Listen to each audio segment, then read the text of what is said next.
ಹಳೆಯ ಕಾಲದಲ್ಲಿ ಭೂಲೋಕದಲ್ಲಿ ಧರ್ಮ ಮತ್ತು ಭಕ್ತಿಗೆ ದೊಡ್ಡ ಮೌಲ್ಯ ಇತ್ತು. ಜನರು ಭಗವಂತ ವಿಷ್ಣುವನ್ನು ಭಕ್ತಿಯಿಂದ ಆರಾಧಿಸುತ್ತಿದ್ದರು.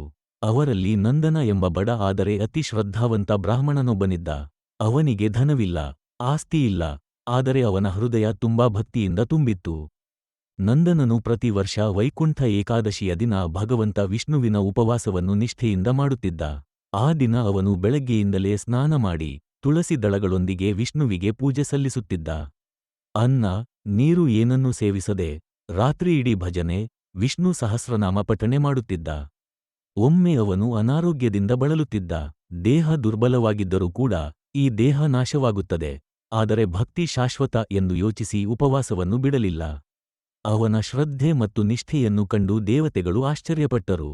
ಆ ರಾತ್ರಿ ಸ್ವಪ್ನದಲ್ಲಿ ಭಗವಂತ ವಿಷ್ಣು ಅವನ ಮುಂದೆ ಪ್ರತ್ಯಕ್ಷನಾಗಿ ಹೇಳಿದರು, ನಂದನ, ನೀನು ವೈಕುಂಠ ಏಕಾದಶಿಯ ಉಪವಾಸವನ್ನು ಶ್ರದ್ಧೆಯಿಂದ ಆಚರಿಸಿದ್ದೀಯಾ? ಈ ಉಪವಾಸವು 1000 ಯಜ್ಞಗಳ ಫಲಕ್ಕೆ ಸಮಾನ. ನಿನ್ನ ಎಲ್ಲಾ ಪಾಪಗಳು ನಾಶವಾಗಿವೆ. ಕೆಲವು ದಿನಗಳ ನಂತರ ನಂದನನು ದೇಹ ತ್ಯಜಿಸಿದ.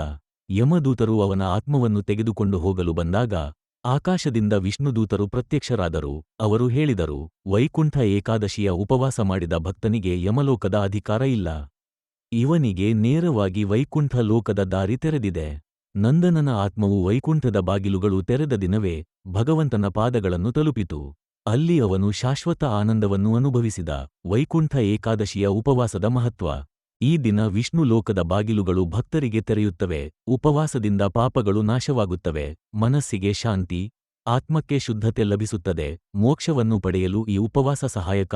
ಉಪವಾಸದ ಪ್ರತಿಫಲ: ಜನ್ಮ ಜನ್ಮಾಂತರದ ಪಾಪ ವಿಮೋಚನೆ, ಇಹಲೋಕದಲ್ಲಿ ಸುಖ, ಶಾಂತಿ, ಪರಲೋಕದಲ್ಲಿ ವೈಕುಂಠ ಪ್ರಾಪ್ತಿ.